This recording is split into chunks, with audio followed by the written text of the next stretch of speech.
Oke, di sini saya Tuti Alawiyah akan menjelaskan hubungan antara beda potensial, kuat arus, dan juga hambatan.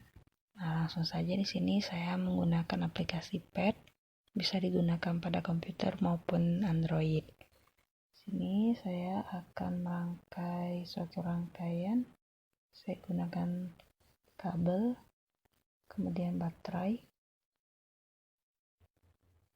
kabel lagi. Di sini pada baterai kita bisa atur tegangannya sesuai yang kita inginkan. Kemudian sakelar sebagai pemutus maupun penyambung dari suatu rangkaian. Kita tambahkan kabel lagi.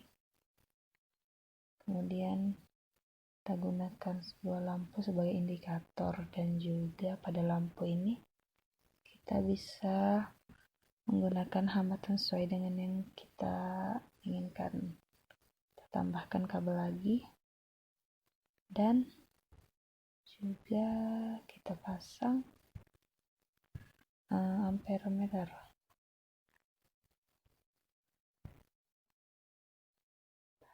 Ampermeter di sini berfungsi sebagai pengontrol seberapa banyak arus yang digunakan pada rangkai ini.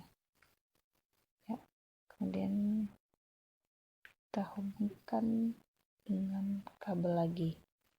Mungkin seperti inilah ya rangkaiannya. Dan kita gunakan voltmeter. Untuk tegangannya bisa diatur sesuai dengan keinginan. Nah, di sini kenapa arusnya masih 0? Karena sakelarnya belum kita tekan, belum kita hubungkan. Nah, ketika sakelarnya ditekan, di-on kan, maka dengan tegangan 9 volt dan hambatan 10 ohm, maka didapatkanlah arus listrik sebesar 0,9 ampere. Dari mana kita bisa mendapatkan arus sebesar 0,9 ampere? Bagaimana kalau tegangannya kita perbesar menjadi 10 volt? Nah, arusnya berubah menjadi 1 ampere dengan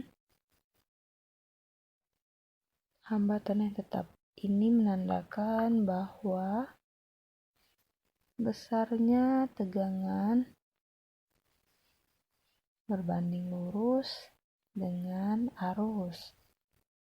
Coba kita buktikan lagi. Kalau tegangannya 15, nah maka arusnya juga akan semakin besar, 1,5. Berarti benar bahwa beda potensial berbanding lurus dengan arus. Selanjutnya bagaimana kalau beda potensialnya tetap 15 volt dan kita ubah yaitu hambatannya. Sini saya akan mengubah hambatan menjadi lebih besar. Mungkin 60. Nah, di sini saya menggunakan tegangan sebesar 15 volt dan hambatannya 60 ohm, maka arus yang diperoleh itu sebesar 0,25 ampere. Bagaimana kalau kita perbesar lagi hambatannya menjadi 100 ohm dengan tegangan yang tetap 15 volt, maka arusnya akan semakin kecil, 0,15 ampere. Ini menandakan bahwa hambatan berbanding terbalik dengan arus.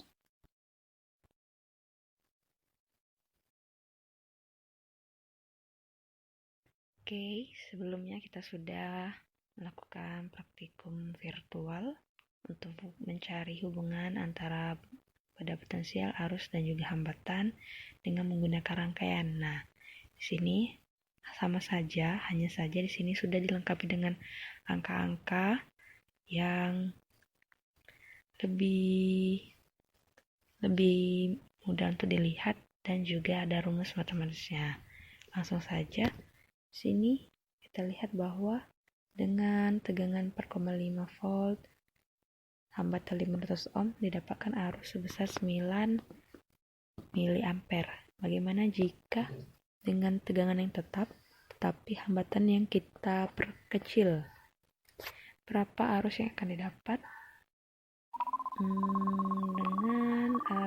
Dengan hambatan sebesar 135 ohm, maka didapatkan arus sebesar 33,3 mA. Sebelumnya 9 mA. Ini menandakan bahwa semakin kecil hambatan, maka nilai dari arus itu semakin besar. Artinya, hambatan berbanding terbalik dengan arus. Kemudian coba dengan hambatan yang tetap 85 ohm. Kita coba untuk mengubah nilai dari beda potensial. Kita perkecil atau kita perbesar, kita ubah saja ya. Kita perbesar dulu. Kita perbesar dari 4,5 menjadi 7,5. Nah, di sini dapat dilihat nilai arus juga semakin naik. Coba kita perbesar lagi jadi 9. Nah, nilai dari arus juga semakin naik. Coba kita perkecil. Jika kita perkecil tegangannya, nilai dari arus juga ikut mengecil. Nah, ini menandakan bahwa beda potensial atau tegangan itu berbanding lurus dengan arus. Sama seperti rumus matematis yang kita lihat. Nah, arus akan mengikuti langkah dari beda potensial. Berarti percobaan sebelumnya dengan menggunakan rangkaian sama saja dengan percobaan ini. Artinya, jadi dapat disimpulkan bahwa beda potensial berbanding lurus dengan arus dan hambatan berbanding terbalik dengan arus. Inilah yang merupakan jabaran dari hukum Ohm, hubungan dari beda potensial, arus, dan juga hambatan. Semoga dapat dimengerti dan juga bermanfaat ya. Selamat mencoba.